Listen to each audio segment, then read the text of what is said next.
Tu pouvais pas t'habiller correctement au moins? Tu veux nous afficher? Elle humilie publiquement son propre frère lors de son mariage. Des jours après, elle aura besoin qu'il lui rende un important service de toute sa vie.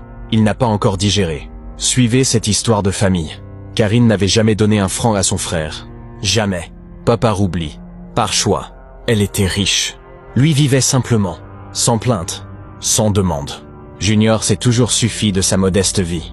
Il ne mendiait ni aide, ni attention. Le jour où Karine a besoin de lui, elle ne vient pas les mains vides. Elle lui paie un costume cher.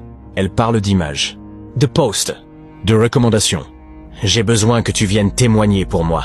Junior regarde le costume. Puis la regarde, elle. Toute ma vie, tu ne m'as jamais aidé. Jamais soutenu.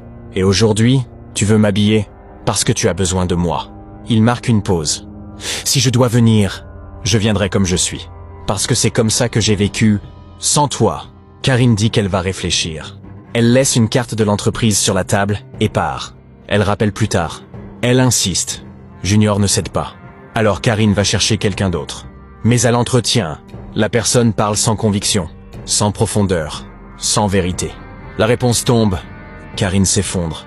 Pendant ce temps, sans le dire à personne, Junior a déjà pris rendez-vous avec l'entreprise. Il s'y rend sans costume. Simple. Droit. Il parle de sa sœur. Avec justesse. Avec honnêteté. Il reconnaît ses défauts. Mais parle aussi de son courage. Il n'humilie pas. Il élève. L'entreprise recontacte Karine. Ils reviennent sur leur décision. Le poste lui est accordé. Karine exulte. Tu vois? Je savais que j'allais réussir malgré tout. Elle pense que son frère a échoué. Le jour de la prise de service, elle apprend la vérité. C'est Junior qui a fait pencher la balance. Le choc est brutal. Elle court chez lui. Essoufflée. La maison est vide. Sur la table, une lettre. Ne me cherche pas. Je suis parti là où les modestes peuvent avoir une famille, sans se sentir inférieurs. Je n'ai pas besoin de ton merci, ni de ton argent. Je voulais juste te laisser réussir, sans me renier moi-même. Karine s'effondre.